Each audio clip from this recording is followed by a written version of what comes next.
ମୁଁ କୃଷ୍ଣାଂଶୁ ଆପଣଙ୍କୁ ସ୍ୱାଗତ କରୁଛି ଷ୍ଟଡି ପ୍ଲାଟଫର୍ମ ଷ୍ଟଡି ଷ୍ଟାର୍ଟ କୁ। ଆଜି ଆଇଆରବି ପିଏମଟି ପିଲାମାନେ ବିଧାନସଭା ଘେରାव କରିବା କଥା ଆପଣମାନେ ସମସ୍ତେ ଜାଣିଛନ୍ତି। ଟାଣ ଖରାରେ ପିଲାମାନେ କେମିତି ପ୍ରତିବାଦ କରୁଥିଲେ ସେ କଥା ଆପଣମାନେ ଦେଖିଛନ୍ତି ଏବଂ ତାପରେ 5 ଜଣଙ୍କୁ ଡକାଯାଇଥିଲା ସମାଧାନ ପାଇଁ ଏବଂ ସେ 5 ଜଣଙ୍କୁ କ'ଣ ଉତ୍ତର ମିଳିଲା ସରକାରଙ୍କ ତରଫରୁ ତାହା ଆମେ ଡିଟେଲ୍ସରେ ଡିସ୍କସନ୍ କରିବା। କିନ୍ତୁ ସବୁଠାରୁ ବଡ଼ କଥା ଯେ 5 ଜଣ ଡକାଯିବା ସିଷ୍ଟମ୍ କିଛି ନୂଆ କଥା ନୁହଁ।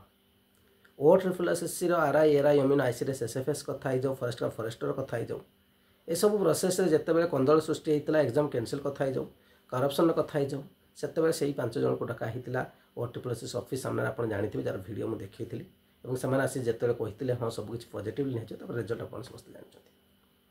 ଲୟର ପିଏମ୍ ଯେତେବେଳେ ହେଉଥିଲା 7 ଜଣଙ୍କୁ ବୋଧେ ଡକା ଯାଇଥିଲା ଏବଂ 7 ଜଣ ଯାଇକି ଆସିଥିଲା ପରେ 7 ଦିନ ଭିତରେ ବୋଧେ ସବୁକିଛି ଜଣାଇ ଦିଆଯିବ କୁହାଯାଇଥିଲା କିନ୍ତୁ ଆଜି ପର୍ଯ୍ୟନ୍ତ କୌଣସି ବି ନିଷ୍ପତ୍ତି ନିଆଯାଇପାରିଲା ନାହିଁ।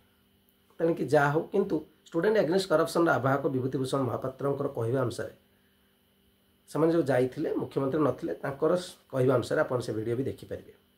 କିନ୍ତୁ ଯିଏ ଅଫିସର ଥିଲେ ସେ ଆଶ୍ୱାସନା ଦେଲେ ଯେ ତାଙ୍କର ସବୁକିଛି ଯାହା କଥା ଅଛି ରିଟର୍ଣ୍ଣ ଆକାରରେ ନେଇଛନ୍ତି ଏବଂ ସବୁଗୁଡ଼ିକ ସରକାରଙ୍କୁ ଜଣାଇବେ ଏବଂ ପିଲାଙ୍କର ସପକ୍ଷରେ କାମ କରିବାକୁ ଚେଷ୍ଟା କରିବେ ବୋଲି ସେ କଥା ଦେଇଛନ୍ତି। କିନ୍ତୁ ତାହା କେତେ ଦୂର ଫିଲ୍ଅପ୍ ହେଉଛି ବା କେବଳ ଆନ୍ଦୋଳନକୁ ଦବେଇବା ତାହା ତ ସମୟ କହିବ କିନ୍ତୁ କଥା ମୋଟାମୋଟି ହେଉଛି ଏତିକି।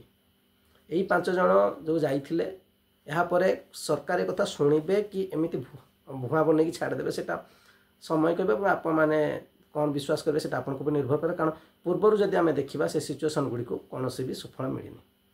ତେଣୁ ଏବେକାର ଘଟଣା କ'ଣ ହେବ ଆଗକୁ କେତେ ସଫଳତା ଆପଣଙ୍କୁ ମିଳିବ କାରଣ ଆପଣମାନେ ସମସ୍ତେ ଜାଣିଛନ୍ତି ଯେଉଁ ପିଲାମାନେ ଜିତିଥିଲେ କେସ୍ ସରକାର ତାଙ୍କୁ ଡବଲ ବେଞ୍ଚକୁ ଡକେଇଛନ୍ତି। ସରକାର ନିଜର ବଳପୂର୍ବକ ନିଜ ଦେଖାଉଛନ୍ତି ଯେ ପିଲାଙ୍କ ସହିତ ଲଢ଼ିବାକୁ ଚେଷ୍ଟା କରୁଛନ୍ତି ତାହା ଏଠି ପିଲାଙ୍କର ଦାବି।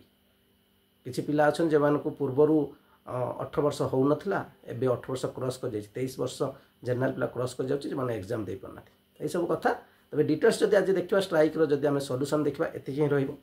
ଆପଣମାନଙ୍କର ମତାମତ ନିଶ୍ଚିତ ଜଣାଇବେ ଯେ ଆପଣମାନଙ୍କୁ କ'ଣ ଲାଗୁଛି ସରକାର ଏ ଦିଗରେ ସତରେ ପଦକ୍ଷେପ ନେବେ ଯାହା କହିଛନ୍ତି ନା ସେମିତି RI ERI ଅମିନ ICDS SFS ପରି ଦୀର୍ଘ ଦିନ ପକାଇକି ରଖିଦେବେ ତା ସମୟ କେବେ ଏବଂ ଆପଣମାନେ ଆପଣଙ୍କ ମତାମତ ବି ଜଣାଇଦେବେ। ଲାଇକ୍ ନିଶ୍ଚୟ କରିବେ ସେୟାର କରି ଆପଣ ନିଶ୍ଚୟ କରିବେ। Thank you.